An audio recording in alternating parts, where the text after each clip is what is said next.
नमस्कार साथियों, स्वागत है आप सभी का अंकित इंस्पायर्स इंडिया पर। मैं हूं अंकित अवस्थी। आप है मेरे साथ में एक ऐसे विषय पर चर्चा करने के लिए जिस विषय से कहीं ना कहीं हमारा हर व्यूअर कनेक्टेड है। कनेक्टेड होने के पीछे की जो सबसे बड़ी वजह है वो ये है, क्या है हमारे देश में असल में रोजगार के हालात। क्यों सरकारों को मेला लगाकर यह बताना पड़ रहा है कि देखिए हमने इतने लोगों को रोजगार दे दिया है। क्या यह विषय इतना गंभीर है कि सरकारों को इसके लिए मेले लगाने पड़ जाएं? हाल ही में यह चर्चा का विषय इसलिए है क्योंकि प्रधानमंत्री के द्वारा फिर एक रोजगार मेला लगाकर 70,000 से अधिक लोगों को रोजगार कार्ड दिए गए। यह प्रक्रिया कुछ इस प्रकार से हो रही थी जिस प्रकार से कभी सिलेंडर बांटने के लिए सिलेंडर की घोषणाएं होती हों या फिर किसी महंगाई राहत कैंप के अंदर दिए जाने वाली राहत घोषणाएं होती हों।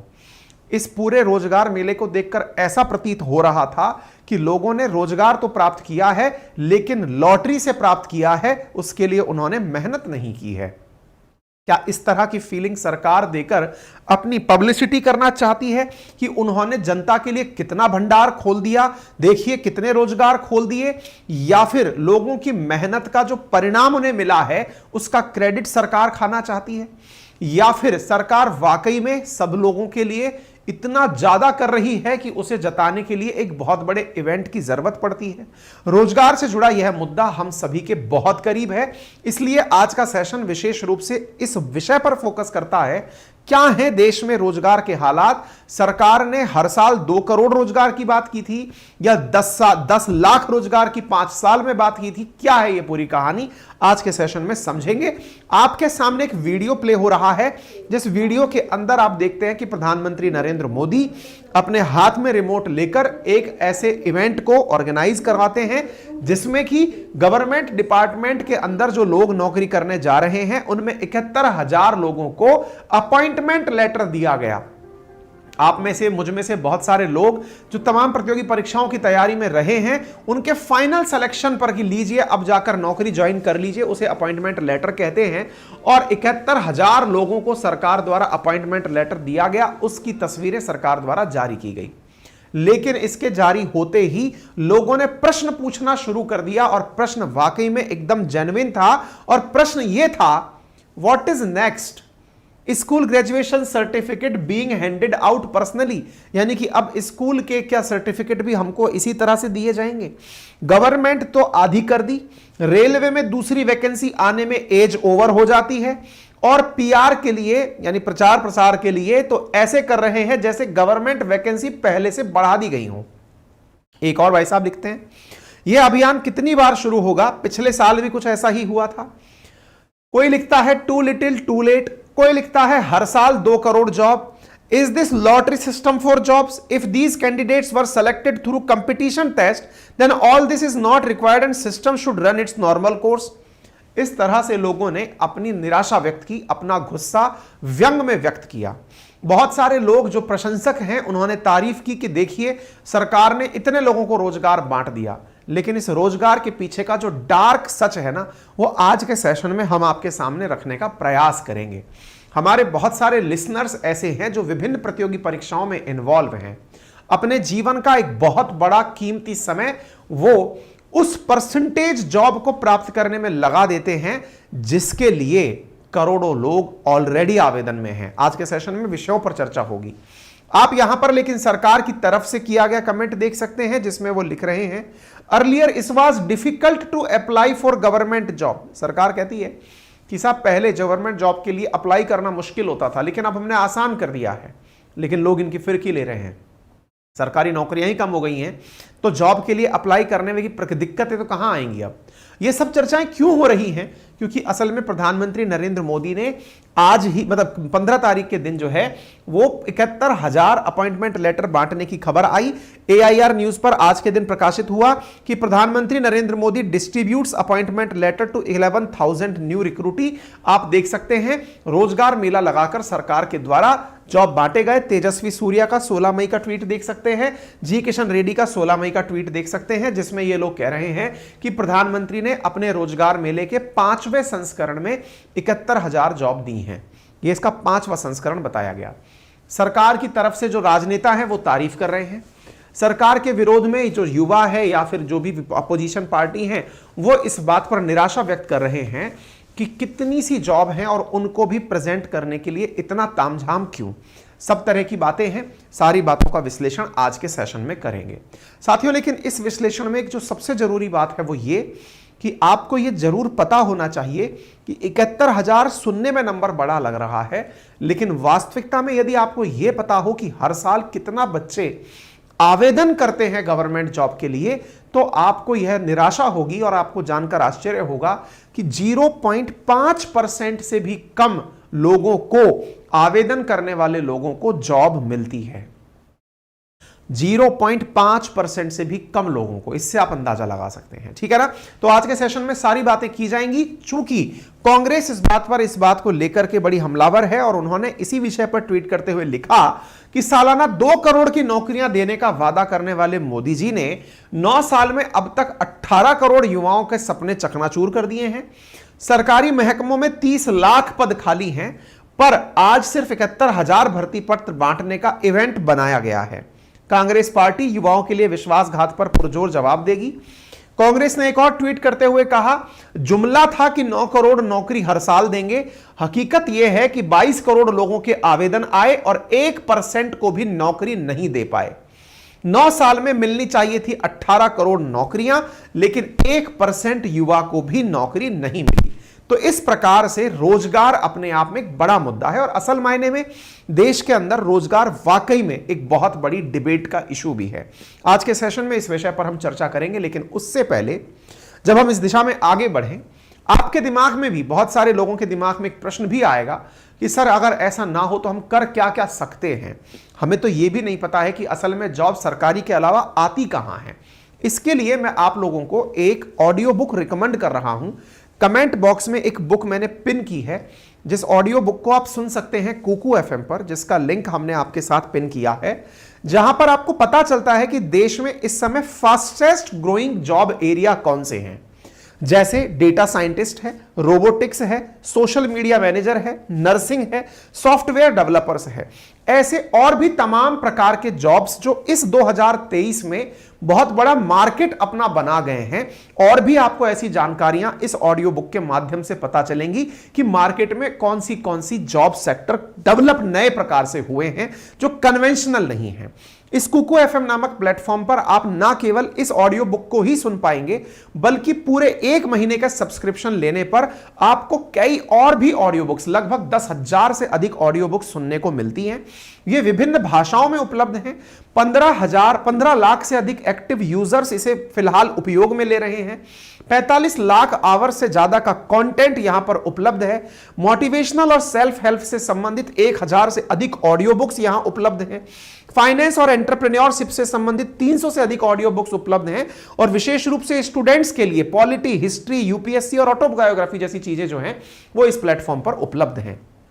आप में से यदि कोई भी हमारा युवा साथी इसका उपयोग करता है तो वो इस कुकू एफएम का उपयोग करके अपने नोट्स भी प्लेटफॉर्म के ऊपर बना सकता है। आप इस फीचर का लाभ ले सकते हैं, ड्राइव मोड फीचर का, नोट सेविंग का, आदि का लाभ ले सकते हैं। करना क्या होगा, कमेंट बॉक्स में, डिस्क्रिप्शन में हमने आपके लिए लिंक लगा दिया है। आप वहां जाकर के अपने लिए सब्सक्रिप्शन बुक कर सकते हैं। मात्र 49 रुपीज में आपका कूपन कोड अंकित 50 है। पहले महीने का सब्सक्रिप्शन 99 रुपीज में आता है, लेकिन आप यदि कूपन कोड अंकित 50 लगाते हैं तो पहले महीने में आपको सब्सक्रिप्शन मात्र 49 रुपीज में सुनने को मिल जाता है। आप इसको एक्सेस कर सकते हैं, ठीक है। चलिए आगे बढ़ते हैं साथियों। आपको आगे की जानकारी देते हैं तथ्यात्मक रूप से यह बताते हुए कि किस प्रकार से देश के अंदर चीजें बदल रही हैं। प्रधानमंत्री ने मंगलवार को कार्यक्रम के अंदर 45 जगहों पर रोजगार मेले का आयोजन करवा करके लोगों को रोजगार कार्ड बांटे। अपॉइंटमेंट लेटर बांटने के बाद युवाओं को संबोधित किया और कहा कि भारत सरकार विभिन्न विभागों में सरकारी नौकरियों के लिए नियुक्ति पत्र दे रही है और अब बहुत सारी चीजों में अप्लाई करना आसान हो गया है। ग्रुप सी और डी के पदों के लिए अब इंटरव्यू खत्म कर दिए गए हैं, जिससे भ्रष्टाचार और भाई भतीजावाद खत्म हुआ है। सरकार ने बड़ा सा अपना विज्ञापन छापा। अपने विज्ञापन में अपनी बातें इन्होंने छापी। क्या यह पहली बार है? जी नहीं, ये 5वीं बार सरकार ने इस तरह का इवेंट किया है। इससे पहले आप 13 अप्रैल का इवेंट देख सकते हैं, इससे पहले जनवरी 19 का आप इवेंट देख सकते हैं, इससे जनवरी 20 के दिन ये जो ट्वीट है इसके माध्यम से आप समझ सकते हैं सरकार अब तक ऐसे 5 बार मेले लगा चुकी है। इससे पहले 22 अक्टूबर को सरकार मेला लगा करके जॉब बांट चुकी है। ठीक है, आप यहां पर देख सकते हैं जून 15 को प्रधानमंत्री नरेंद्र मोदी के द्वारा अनाउंसमेंट किया गया कि 10 लाख युवाओं को आने वाले 18 महीनों के अंदर गवर्नमेंट जॉब दी जाएगी और जिन जिन सेक्टर्स में दी जाएगी उनमें ministry of railway, home ministry, revenue department और डिफेंस शामिल हैं। ऐसे द्वारा सरकार के द्वारा जॉब का वादा किया गया। प्रधानमंत्री ने अगले 1.5 साल में 10 लाख नौकरियों का वादा किया था, जिन्हें वो हर महीने या हर दूसरे महीने वादे के अनुसार जॉब पत्र वितरित करके नौकरी देते जा रहे हैं। एक बड़ा ही इंटरेस्टिंग वाकया इसमें होता है और इंटरेस्टिंग वाकया यह है, जब आपको यह चीज देखकर ऐसा लगता है और आप में से कई ऐसे लिसनर होंगे जो पता नहीं दुनिया के किसी कोने में बैठे होंगे और वो बहुत ही अंदर अंदर खुश हो रहे होंगे, यार क्या गजब है, वादा किया कि 1.5 साल के अंदर 10 लाख नौकरियां दे देंगे और सरकार देखो धड़ाधड़ अपॉइंटमेंट लेटर बांटे जा रही है।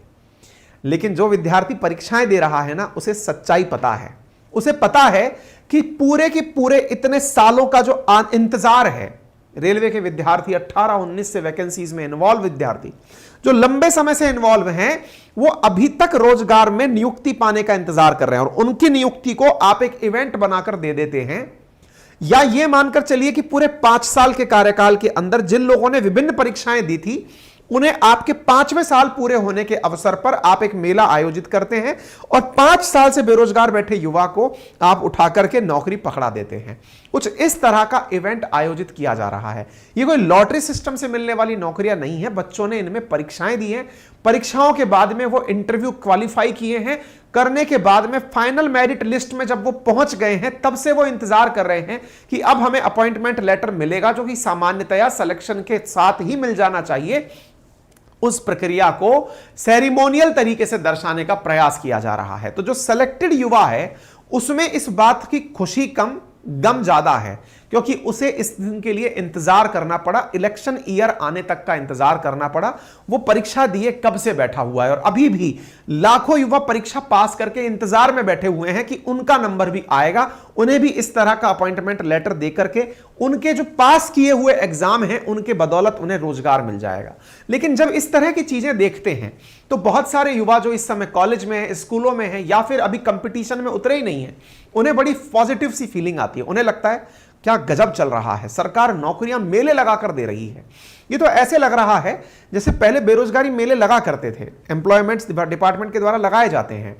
उनमें लोगों से कहा जाता है कि अगर आप ग्रेजुएट हैं, आप आए, आपके लायक कोई कंपनी अगर जॉब देना चाहेगी तो आपको ऑन द स्पॉट दे देगी। फीलिंग ऐसी आ रही है, लेकिन बैकग्राउंड में ना जाने कितने बच्चों ने कितनी रातें मेहनत करके परीक्षाएं पास करके इन्हें पाया है और सरकार उन्हें, हाँ अब इसमें कुछ लोग सकारात्मकता ये जरूर ढूंढ लेंगे, सर लेकिन फाइनली देखो अपॉइंटमेंट लेटर मिल तो गया, इस बात से खुशी बहुत है। खुशी बहुत है, लेकिन उस युवा के लिए मेरे भाई जो इतने साल से इंतजार में बैठा है ना कि मेरा नंबर कब आएगा, उसे इतने दिनों बाद जो नंबर मिलता है और उसके साथ साथ न जाने कितने युवा इस गलतफहमी के शिकार होकर के इस पूरे विशेष साइकिल में फंस जाते हैं ना, उनके लिए आज का सेशन बहुत मायने का है। आप देख सकते हैं कि 8 सालों में सरकार के द्वारा मात्र 7.5 लाख रोजगार दिया गया था। ध्यान से सुनिएगा, मैं नहीं बोल रहा हूं, ये सरकार का डाटा है। मानसून सत्र के अंदर सरकार के द्वारा खुद यह रिपोर्ट देते हुए कहा गया कि हमने 8 साल में 7.5 लाख 7.22 लाख युवाओं को नौकरी दी है। अब आप सोचिए 8 साल में 7.22 लाख और यहां पर ट्वीट क्या लिखा हुआ है, 1.5 साल में 10 लाख, यानी कुल मिलाकर अगर 9.5 साल का रिकॉर्ड पत्र ले लिया जाए तो कुल युवाओं को जो नौकरी मिली, मान लो कि ये 10 लाख भी पूरे हो जाते हैं तो 10 लाख ये और 7.5 लाख ये, यानी कि 17.5 लाख लोगों को कितने सालों के अंदर नौकरी मिली, 17 लाख लोगों को नौकरी मिली पूरे 10 साल के अंदर। आपको पता है हर साल हमारे कितने बेरोजगार युवा संख्या में बढ़ते जा रहे हैं। हमारी लेबर फोर्स में बेरोजगारी की दर कितनी है, 3.5 करोड़ से लेकर 5 करोड़ युवा हमारी बेरोजगारी के अंदर आते हैं हर साल। 3.5 करोड़ से 5 करोड़ युवा एनी टाइम बेरोजगार है। उन प्रत्येक साल के बेरोजगारों में से आपको 17 लाख लोगों को 10 साल में जाकर नौकरी मिली है। मैं प्रत्येक साल के कंपैरिजन में बात कर रहा हूं। अगर 20 लाख डिवाइडेड बाई 10 कर दिया जाए तो संख्या निकल कर आती है 2 लाख जॉब प्रति वर्ष। सरकार ने 2 लाख जॉब दी, कितने लोगों में से? 3 करोड़ लोगों में से। परसेंटेज 0 में से पॉइंट लगाकर फिर निकल कर आता है। इससे आप अंदाजा लगा सकते हैं। जॉब की हालात को समझने के लिए आप एक बार इस डेटा को देखिए। जो भी बातें मैं बोल रहा हूं ना, ये सब ऑन पेपर है और आप तो भुक्तभोगी हैं इस बात पर। आप अभी भी अगर डिफेंस खेलेंगे तो आप खुद पछताएंगे। आप जरा फिगर देखिए इंडियन एक्सप्रेस का। 2014-15 में आवेदन किया था 2,32,22,083 लोगों ने, जिनमें से 1,30,000 लोगों को ही जॉब मिला था। ऐसे ही 2,95,00,000 लोगों ने अप्लाई किया 15-16 के अंदर, जॉब मिला 1,11,000 लोगों को। 2,28,99,000 लोगों ने अप्लाई किया 16-17 में, जॉब मिला 1 लाख लोगों को। ऐसे 17-18 में 3,94,00,000 लोगों ने अप्लाई किया, 17-18 के अंदर जॉब मिला 0.19% लोगों को। 18-19 में तो हदें ही पार हो गई। रेलवे जैसे वैकेंसी में लाख पदों की बात निकल कर आई, 5 करोड़ लोगों ने आवेदन किया और जब जॉब मिला मात्र 38,000 लोगों को। 0.07% लोगों को ही रोजगार मिला। ये जो आप नंबर देख रहे हैं ना, ये नंबर अपने आप में यह दर्शाता है कि युवाओं की हालत रोजगार के मामले में कितनी खराब है। 22 करोड़ युवा टोटल एप्लीकेशन दिए 2014 से 22 के बीच में और रोजगार मिला 7,22,311 लोगों को। यह इंडियन एक्सप्रेस की खबर है, मेरी रिसर्च नहीं है, अखबारों की खबर है, अखबारों में छपी हुई ओरिजिनल डेटा है जिसे आप यहां पर देख सकते हैं। रोजगार के हालात आपके सामने हैं। ये असल में आप ही के हालात हैं जो पब्लिकली यहां पर दिखाए जा रहे हैं। आपको पता है इन नंबर्स में कहीं आपका नंबर भी है, कहीं आप भी हैं इनमें। नजरें कहां हैं आपकी? इनमें। आपकी नजरें कहां पर हैं कि मेरा नंबर यहां पर आएगा, 1% से भी कम में मेरा नंबर आएगा।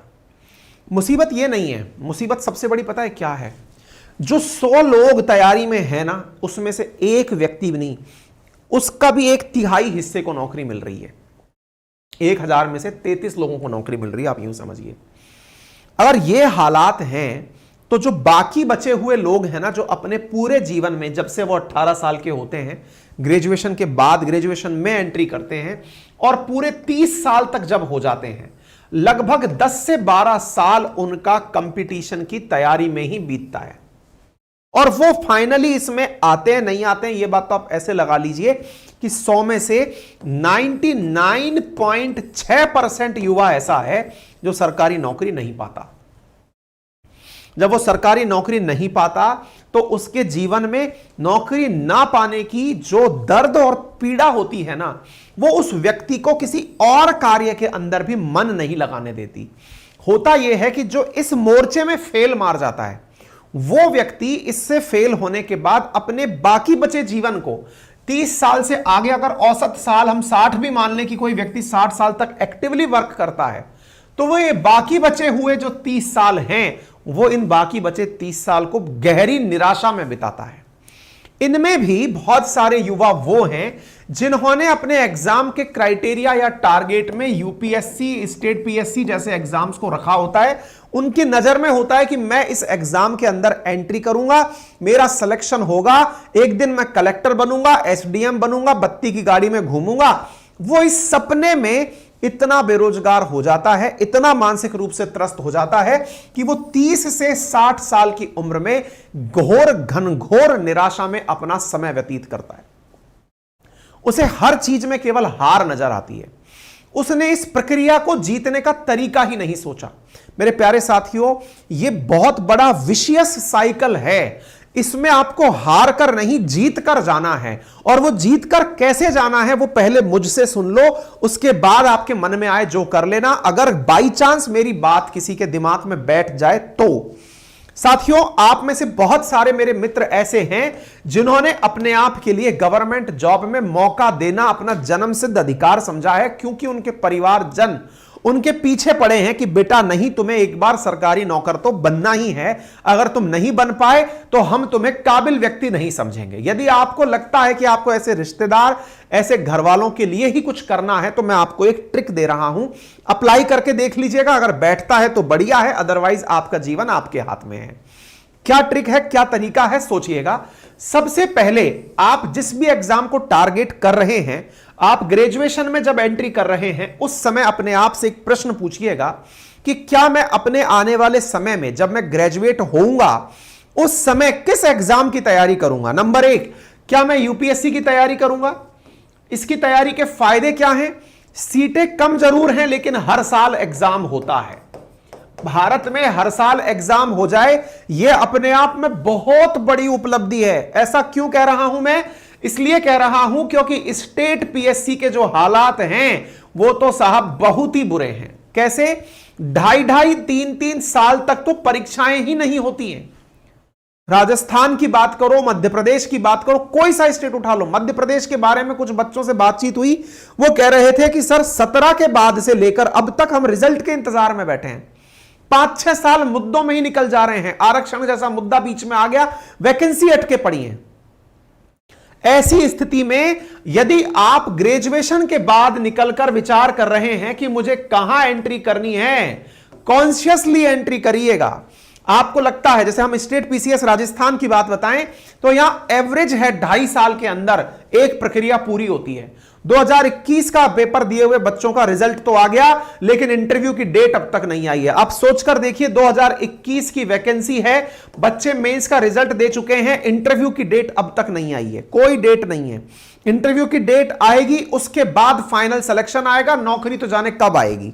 आप इस प्रक्रिया को ऐसे समझ सकते हैं। आप समझ सकते हैं 2018 में जिनने पेपर दिया था, नौकरी 22 में जाकर आई थी। ये स्टेट पीएससी के हालात है। इसलिए जब आप ग्रेजुएशन में हो तो पहले डिसाइड करें कि आपको कौन से कुएं में कूदना है। यूपीएससी में कूदना है, स्टेट पीएससी में कूदना है, एसएससी में कूदना है जहां के हालात भी कुछ ज्यादा अच्छे नहीं है, रेलवे में कूदना है, आपको खुद से सोचना है, या फिर आपको जो गवर्नमेंट सेक्टर देने वाले जॉब हैं उनमें डिफेंस में कूदना है जहां अग्निवीर लग चुकी है, एनडीए सीडीएस में घुसना है जहां आपको कुछ और ऑप्शन दिखाई देते हैं।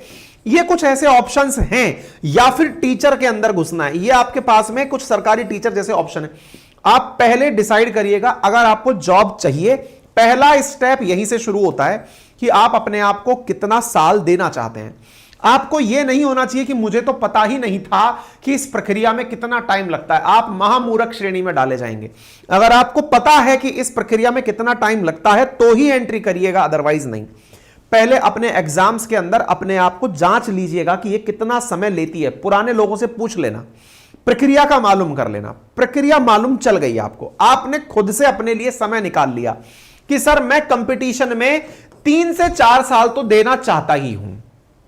ध्यान से सुनना, यहां पर सवाल बनता है, 1 अटेम्प्ट देना चाहते हो, 2 अटेम्प्ट देना चाहते हो। यह पॉइंट उन लोगों पर वैलिड होता है जो यूपीएससी जैसे एग्जाम की तैयारी कर रहे हैं, बाकियों पर वैलिड नहीं होता है। यूपीएससी में तो 1 या 2 अटेम्प्ट का मतलब भी होता है, क्योंकि हर साल परीक्षा होती है, तो 1-2 अटेम्प्ट की कहानी समझ में आती है। इन एग्जाम्स का क्या, रेलवे जैसे एग्जाम्स का क्या, बच्चा 18-19 से लगा हुआ है, रिजल्ट का अभी तक कोई अता पता नहीं है, कोई नौकरी का अता पता नहीं है। वो जो असल में जो 4-4 साल की जर्नी हो चुकी है ना, बच्चे बेचारे पेपर दिए थे उस समय जो उनकी एज थी, बाद में रिजल्ट आते आते ओवर एज हो गए। ये जो स्थितियां है ना, इन स्थितियों के लिए आप पहले तैयारी से पहले सोच लें। एक तरीका तो ये हो गया, सर मेरा तो निकल गया, अब तो मैं प्रोसेस में हूं, अब बताओ मेरा क्या होगा। तो आप लोग अभी भी अपना एग्जिट प्लान बना लीजिए। अदरवाइज जो जीवन निराशा में बीतता है ना, उससे बचने का इलाज बहुत कम लोगों के पास है। सबसे इंपॉर्टेंट क्या है, आप इस प्रक्रिया में कूद चुके हैं। पहले तो समझदार लोग यही सोच लें कि मुझे कितना साल देना है। अगर आप सोच रहे हो कि मैं केवल सरकारी नौकरी को 2 ही साल दूंगा तैयारी करने के, तो आपके पास में ऑप्शन में केवल यूपीएससी बचता है या डिफेंस सर्विसेज बचते हैं जहां परीक्षाएं हर साल हो रही हैं। अदरवाइज आपके पास कोई ऑप्शन नहीं है। सब देर से चल रही है, कोई लॉजिक नहीं है। तो पहले तो आप अपने आप को यहां संभाल लीजिएगा, समय कितना है आपके पास। दूसरा, टाइम लेकर उतरना है। इतने समय तक ही तैयारी करूंगा, उसके अलावा नहीं करूंगा। होता है तो बढ़िया, नहीं होता है तो बढ़िया। नंबर 1। दूसरा, अगर एंट्री कर चुके हैं तो अपने आप को कह दीजिए कि मैं केवल 2 ही अटेम्प्ट दूंगा या 1 ही अटेम्प्ट दूंगा। अपने आप को विजेता बनाइए इस संघर्ष को भी जीतने मत दीजिए अपने आप से। अपने आप को विजेता बनाइए। विचार करिए कि मेरे को जीतना है, मैं अपने आप को केवल 2 अटेम्प्ट दूंगा। यह विचार करके अगर आप उतर रहे हैं 2 अटेम्प्ट में होता है ठीक है, नहीं होता है कोई नहीं, मैं कोई और धंधा कर लूंगा, मैं अब इसमें समय नहीं खर्च करूंगा, यह विचार अगर होगा तो विजेता आप होंगे, परीक्षा नहीं। आपकी हार और जीत निर्धारित नहीं करेगी, डिसीजन आपके हैं, इसलिए आप अपनी नजर में इज्जतदार तरीके से जिंदगी जिएंगे। अपने आप को समय दे लीजिए। अगर स्टेट पीएससी वगैरह में उतरे, सर 1 या 2 अटेम्प्ट बहुत है, सर नहीं हुआ कोई नहीं, अपना धंधा कर लेंगे, सर दूध भैंस चरा लेंगे, कुछ भी नहीं मिला ना, घर वालों की मदद कर लेंगे धंधे में, कोई दिक्कत नहीं है, लेकिन समय बर्बाद नहीं करूंगा, बाकी बची जिंदगी निराशा में व्यक्त नहीं करूंगा। ये 2 अटेम्प्ट का स्टैम्प है। मतलब यह है कि आप अपनी परीक्षा से खुद अपने आप को पहले समय दीजिए कि मुझे कितना समय देना है। इसके बाद में आप कहते हैं सर मैं तो इन सब में फेल हो लिया, 2 अटेम्प्ट क्या, मेरी तो जीवन ही चला गया, 10 साल निकल गए, अब क्या करूं। तो भी अगर आपका समय निकल गया, इस इंतजार में अब समय मत बिताइए कि मेरा अब भला हो जाएगा। वो जो 2-4 जोश वाले वीडियो आते हैं ना, जो आप में जोश भर देते हैं कि मैं इतने साल तक अटेम्प्ट दिया, फिर फाइनली मेरा सिलेक्शन हो गया, अब सब अंत भला तो सब भला, मैं 6 साल तक तैयारी करता रहा, मेरा अब भला हो गया, ऐसे वीडियोस को मत देखा करिए। ये मिलियंस में से एकाध लोग होते हैं, लेकिन मिलियंस लोगों की जिंदगी बर्बाद कर जाते हैं। वो जो नंबर ऑफ व्यूज आते हैं ना नीचे, मेरे 6 अटेम्प्ट, 6 साल के निराधार में निरंतर प्रयास होने के बाद फाइनली सेलेक्ट हुआ, 39 परीक्षाओं में फेल होने के बाद सेलेक्ट हुआ। अरे भाई तू इन वीडियो को मत डाल, इनके चक्कर में ना जाने कितने युवा अपना जीवन बर्बाद कर रहे हैं, क्योंकि उन्हें भी लगता है उनके साथ भी एक दिन ऐसा ही चमत्कार होगा। यार आप इन चक्करों में ना पड़े, मैं आपसे गुजारिश करता हूं। अगर आपको लगता है, बाकी मर्जी आपकी हिसाब, वही वाली बात है ना कि घर वाले तो कह ही सकते हैं कि बेटा यहां गड्ढा है, आपको कूदना है तो आप जाकर कूदिए, नंबर 1। दूसरी बात, फिर भी सर अब ये नहीं है तो और क्या है। देखिए देश में ना इतनी जॉब अपॉर्चुनिटीज एनी टाइम आपके सामने अन्य क्षेत्रों में पैदा की जा सकती हैं। मैं कोई नेता तो हूं नहीं, कोई सरकार का आदमी तो हूं नहीं कि सरकारी प्रचार प्रसार में आ गया कि हाँ साहब ये नौकरी ले लो, ये ले लो। फिर भी आप अपने इन क्षेत्रों के अलावा आपको लगता है ना कि कोई आपकी नजर में छोटा मोटा भी धंधा है जिसमें आप 2-4 लोगों का काम भी चला सकते हो ना, उस धंधे में एंट्री कर जाओ भाई। जैसे भी संभव हो एंटरप्रेन्योर बन जाओ। हालांकि देश में वो जो स्टार्टअप शब्द चल रहा था ना, वो उसका भी बहुत बुरा समय चल रहा है इस समय, बहुत ज्यादा बुरा स्टार्टअप्स का भी समय चल रहा है, फंडिंग नहीं मिल रही है। वो ऑनलाइन के समय पे मिल गई थी नेट कोरोना के कारण, लेकिन अब सब पिट रहे हैं। तो स्टार्टअप एंटरप्रेन्योर वगैरह बनना वो आपकी सेकेंडरी थॉट हो सकती है, लेकिन सबसे पहले ना रोजगार पर फोकस करिए। ज्यादा ज्ञान तो नहीं, लेकिन तथ्यों के साथ आगे बढ़ते हैं। आइए स्थिति देख ली आप लोगों ने क्या है, अब समझ लो एम्प्लॉयमेंट कितना प्रकार का होता है। देश में 2 प्रकार की स्थितियों पर चर्चा की जाती है। कौन कौन सी? एक एम्प्लॉयमेंट की स्थिति और एक फुल एम्प्लॉयमेंट। एम्प्लॉयमेंट क्या है? आप जब रोजगार करना चाहते हो, आपको रोजगार मिल जाए, ये एम्प्लॉयमेंट है। देश में 2 प्रकार का एम्प्लॉयमेंट चलता है, प्राइवेट और पब्लिक, सरकारी और प्राइवेट। अनएम्प्लॉयमेंट क्या है? जब कोई व्यक्ति रोजगार पर जाना चाहता हो लेकिन उसे काम करने के लिए जगह ना मिले, वो अनएम्प्लॉयमेंट कहलाता है। अनएम्प्लॉयमेंट देश में कई प्रकार का है, लेकिन उनमें से प्रमुख है फ्रिक्शनल, स्ट्रक्चरल, सीजनल और साइक्लिक। फ्रिक्शनल का मतलब क्या होता है? जब पीपल अपना जॉब चेंज करते हैं, उन्हें उस दौरान जो जॉब के अंदर बेरोजगारी मिलती है। स्ट्रक्चरल क्या होता है? कुछ कंपनियों में कुछ टेक्नोलॉजी आ जाने से, जैसे मान लीजिए जैसे ही लैपटॉप का समय आया, टाइपराइटर्स का काम चला गया, वो बेरोजगार होगा, ये स्ट्रक्चरल है। सीजनल, गन्ने का जूस निकालने वाला सर्दियों में बेरोजगार। साइक्लिक अनएम्प्लॉयमेंट, कृषि करने वाले लोग, जब खेती का काम होता है तब खूब काम होता है, नहीं मिला तो कुछ काम नहीं मिला, उस तरह का अनएम्प्लॉयमेंट, साइक्लिकल। ठीक है ना। अनएम्प्लॉयमेंट के कारण क्या क्या है? सबसे पहला कारण है तो बहुत ज्यादा पॉपुलेशन का होना, दूसरा एम्प्लॉयमेंट अपॉर्चुनिटीज का कम होना, तीसरा सीजनल अनएम्प्लॉयमेंट का होना, काम है तब काम है, नहीं है तब नहीं है। ऐसे ही जॉइंट फैमिली सिस्टम का होना, हम सब संयुक्त रूप से रहते हैं, सोचते हैं 2 लोग कमा लेंगे बाकी लोग खा लेंगे। इसके साथ साथ स्टूडेंट इंडिया की यूनिवर्सिटी से जो निकल रहे हैं ना, वो बहुत ही लेस प्रोडक्टिव लोग हैं जो बाहर आ रहे हैं। साथ में इंडस्ट्रीज का जो डेवलपमेंट है वो बहुत स्लो चल रहा है, साथ में इनसफिशिएंट रेट चल रही है इकोनॉमिक प्रोग्रेस की। ये सारे वो कारण हैं जिनके चलते हुए अनएम्प्लॉयमेंट बढ़ता जा रहा है। ठीक है ना। ये सारे कारण इंडिया में अनएम्प्लॉयमेंट रेट को आप देखें अगर, तो फरवरी 2023 में 7.45% थी। इसका मतलब हुआ कि अगर देखा जाए तो जितने लोग रोजगार चाहने गए थे, उनमें से इतने लोगों को रोजगार नहीं मिला था। देश में नंबर बताया जाए तो 33 मिलियन सालाना अनएम्प्लॉयमेंट रेट है इंडिया के अंदर। आप ये खबर देख रहे हैं इंडिया टाइम्स की। देश के अंदर अगर अर्बन और रूरल अनएम्प्लॉयमेंट की बात करी जाए तो इतने प्रतिशत युवा हमारा अनएम्प्लॉयड रह जाता है। इधर शहर में 35% और गांवों में 38% तक युवा अनएम्प्लॉयड रह जाता है। मंथली अनएम्प्लॉयमेंट रेट के अंदर बात करें तो 7.8% की हमारी अनएम्प्लॉयमेंट रेट चल रही है। लगभग 5 करोड़ सालाना युवा बेरोजगार घूम रहा है। काम करने वाले लोगों की संख्या जहां 43 करोड़ है, वहां पर जिनको रोजगार नहीं मिला वो 5 करोड़ लोग हैं जिन्हें 2022 नवंबर में रोजगार नहीं मिला। ये अनएम्प्लॉयमेंट की स्थिति है। अगर उम्र के हिसाब से बात की जाए तो देश में 15 से लेकर 19 साल के बीच में जो युवा बेरोजगार है उसका 53% संख्या युवा बेरोजगार है। 20 से 24 के बीच में 44.9% युवा बेरोजगार है। 25 से 29 के बीच का 12.9% युवा बेरोजगार है। तय करने के लिए क्या किया जाता है, तो एक सर्वे करने वाली एजेंसी होती है जिसका नाम centre for monitoring India economy है। वो 15 से अधिक उम्र के लोगों के बारे में विचार करती है कि इन्हें रोजगार कितना मिला, और फिर ये सोचती है अगर 8.11% इसका मतलब यह हुआ कि 1000 लोग काम मांगने गए थे, उनमें से 81 लोगों को नौकरी नहीं मिली। इसका अर्थ यह होता है कि हमारी इकोनॉमी अच्छी नहीं है। और इस बारे में जो पूर्व आरबीआई गवर्नर हैं उन्होंने भी कहा कि जो बजट आया है इस बार का, उसमें भी नौकरी को लेकर कोई खास चीज नहीं है। 2023 के बजट में सीधे नौकरी की कोई बात नहीं की गई है। पीएम कौशल विकास योजना 4.0 शुरू की गई है। अलग अलग राज्यों के अंदर 30 स्किल सेंटर बनाने की बात की गई है। तभी तो राज्यों के हिसाब से अगर बात की जाए तो हरियाणा सबसे अधिक बेरोजगारी रखने वाला राज्य है।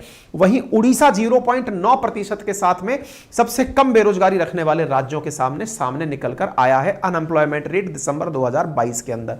साथियों, साथ में यह चीज हमारे लिए बहुत दुर्भाग्यपूर्ण है कि इतनी मेहनत के बाद नौकरी पाने जाओ, मेहनत करके जब नौकरी की तैयारी करके जाते हैं और उस समय पर वो पेपर जो है वो बिक जाता है, चोरी हो जाता है। पेपर के अंदर किसी ना किसी प्रकार की नकल हो जाती है। पेपर का लीक हो जाना, पेपर का चोरी हो जाना हजारों युवाओं के ऊपर बहुत बुरा कहर ढाता है। तभी परिणाम निकलता है कि पेपर लीक होने की घटनाओं के चलते बहुत बार युवा जो कि रोजगार के इंतजार में था, वो ऐसी खबरें उत्तर प्रदेश के अंदर, महाराष्ट्र के अंदर नीट के एग्जाम में, गुजरात के एग्जाम में, राजस्थान के एग्जाम में जो लीक होने की घटना है, उससे वो डिप्रेशन में जाकर के सुसाइड जैसी घटनाओं को अपने गले लगा लेता है। Jobless people commit suicide in Punjab, unemployed youth hanging, ये सब खबरें आप यहां पर देख रहे हैं। मेरा कहने का अर्थ यह है साथियों, देश में रोजगार का हाल बहुत खराब है। अपने समय को बहुत सोच करके इन्वेस्ट करें, अपनी सारी चीजों को बहुत सोच समझ करके आप अपनी तरफ से निवेश करें। कोशिश करें कि जितना जल्दी हो सके अपने लिए कोई अच्छी राह पकड़ करके रोजगार में निकल लें। सरकार के हालात अगर बताएं तो लोकसभा के अंदर दी गई जानकारी के अनुसार सरकार के पास 9.79 लाख वैकेंसी खाली हैं। यह जानकारी 2022 दिसंबर में दी गई थी सरकार के द्वारा। मिनिस्ट्री ऑफ रेलवे के पास 2,93,000 जॉब खाली हैं। ऐसे ही डिफेंस में 2,64,000 जॉब खाली हैं। इस प्रकार से सारी जॉब की स्थिति तो है, लेकिन सरकार के पास भरने के लिए शायद पैसा ही नहीं होगा। बात की जाए, सरकार ने तो कभी वादा किया था कि 1 करोड़ जॉब दी जाएंगी जब बीजेपी सरकार में आएंगी। 2013 का इकोनॉमिक्स टाइम्स का यह खबर है। हालांकि सरकार इस बात से मुकरती रही है। फिलहाल प्रहलाद जोशी जो सरकारी मंत्री हैं, इनका कहना है कि जो लोग रोजगार को लेकर के सरकार से उम्मीद लगाए बैठे हैं, अच्छी बात है, लेकिन उन्हें startup India, make in India, मुद्रा लोन जैसी स्थितियों का उपयोग करके खुद से अपने आप को डेवलप करने पर फोकस करना चाहिए। निश्चित ही मंत्री महोदय कर तो लें, लेकिन ये चीजें डराती हैं। क्या डराती हैं? कि इंडिया के अंदर जो स्टार्टअप्स हैं ना, उनके हालात बहुत खराब चल रहे हैं। ऑलमोस्ट 29% स्टार्टअप इंडिया के वर्तमान में फेल हो गए हैं क्योंकि उनके पास फंडिंग नहीं है। यह सितंबर 2022 की खबर है। मेक इन इंडिया की बात की जाए तो हमारे ग्लोरियस सालों में हम मेक इन इंडिया को तो गिनाते हैं, लेकिन 100 मिलियन मैन्युफैक्चरिंग जॉब जो इंडिया में रिपोर्ट की गई थी, लेकिन वो इतनी जॉब लॉस हो गई। उनमें से 24 मिलियन जॉब चली गई 2016 से लेकर 2021 के बीच में, क्योंकि मैन्युफैक्चरिंग सेक्टर भी सर्वाइव नहीं कर पा रहा है। बहुत सारी कंपनी जो आप कहते हैं आईटी में जॉब पालो, बहुत सारी कंपनीज आईटी में भी वर्तमान में जॉब से निकालने में लग रही हैं, क्योंकि यूएन खुद बोलता है कि दुनिया में जॉब कटेंगी। 3 मिलियन जॉब यूएन के अनुसार भी जाएंगी। करें तो करें क्या? सरकार को या फिर हम सबको सोचने की आवश्यकता है। अनएम्प्लॉयमेंट जैसे इस बहुत बड़े असुर से निपटने के लिए बहुत कड़ी नीतियों की आवश्यकता है। मनोरंजन के लिए, ध्यान बटाने के लिए जो ये मुद्दे हैं, आज इस बेरोजगारी का ही कारण है कि दुनिया भर में या देश भर में जो आप आरक्षण जैसे आंदोलन होते देखते हैं, उसमें युवा सड़कों पर क्यों कूद पड़ता है? क्योंकि आप विचार करिए, देखिए कितना संगठित प्रकार का एक नेक्सस है राजनीति। अगर आपको यह समझ में आएगा तो आप इस बात को बहुत गहराई से समझ लेंगे। आप विचार करिए, 0.33% लोगों को रोजगार मिलता है, लेकिन उस रोजगार की आड़ में मोटिवेट किया जाता है बाकी 99% यूथ को। उस 99% यूथ को मोटिवेट करने में लोगों को अपेक्षाएं, उम्मीदें दी जाती है कि रोजगार आसानी से उन्हें मिलता है जिनके पास रिजर्वेशन होता है। रिजर्वेशन के नाम पर जातियां लड़ रही हैं कि हमें रिजर्वेशन मिल गया तो सरकारी नौकरी मिल जाएगी। आप विचार करिए कि हमारे लिए सरकारी नौकरी जो है ना, कितना बड़ा विशेष साइकिल हो गया है देश में। आरक्षण संबंधी जो आप आग लगती देखते हैं ना, जहां जहां रोड चक्का जाम हो रहा है या कहीं कोई किसी को जला रहा है, बस फूंक रहा है, ये सरकारों के रास्ते जाम हो रहे हैं, ये सबके पीछे बड़ा वजह अनएम्प्लॉयमेंट है। क्योंकि वो अनएम्प्लॉयमेंट के चलते युवा बैठ करके नौकरी के इंतजार में आरक्षण में आने की विचार करता है कि शायद आरक्षण की वजह से मुझे जल्दी नौकरी मिल जाएगी। उस आधार पर जो पार्टियां आरक्षण की घोषणा कर देती हैं वो चुनाव जीत जाती हैं, जो आरक्षण हितैषी बयान दे देती हैं उन्हें लगता है कि हमारी तो सरकार चल गई। यानी उन रोजगार के लिए संघर्षशील युवाओं को ध्यान में रखते हुए राजनेता तो नौकरी पा लेता है, लेकिन युवा अपनी लड़ाई में केवल एक मोहरा बन के रह जाता है। भारत जिस फेज में इस समय जा रहा है, घनघोर निराशा इस बात की है कि युवा अपने हितों को लेकर के बिल्कुल भी संवेदनशील नहीं है। उसे लगता है बस मेरा घर बसना चाहिए, बाकी किसे क्या, मुझे इससे परवाह नहीं। असल में यूथ को यह समझने की आवश्यकता है कि उसका उपयोग कब हो रहा है और वो कब खुद उपयोग में आ रहा है, ये उसे समझना होगा। बाकी मर्जी आपकी है। जॉब अपॉर्चुनिटीज कौन कौन सी मार्केट में अवेलेबल है, इसके लिए मैंने एक ऑडियो बुक आपके लिए लगाई है, कुकू एफएम पर उपलब्ध है, आप उसे सुन सकते हैं। डिस्क्रिप्शन में और कमेंट बॉक्स में लिंक पिन है, मेरा कूपन कोड अंकित50 है जिसका आप यूज कर सकते हैं। बाकी मेरी अपना जो एप्लीकेशन है अपनी पाठशाला, वो आपके लिए उपलब्ध है, जहां पर जाकर के आप फ्री में टेस्ट सीरीज, फ्री में इन्फोग्राफिक्स, एनसीईआरटी के बुक्स, फ्री डेमो वीडियोस आदि देख सकते हैं। ठीक है ना। अभी फिलहाल के लिए इस पे कोर्सेज की सेल नहीं चल रही है, आप बाकी चीज़ों का आनंद लें। तब तक के लिए इतना ही। यदि आप हमारी टीम से कनेक्ट करना चाहते हैं तो ये हमारे कुछ कॉल सेंटर नंबर हैं जिन पर आप हमसे कनेक्ट कर सकते हैं। फिलहाल के लिए इतना ही। अपना ख्याल रखें। धन्यवाद।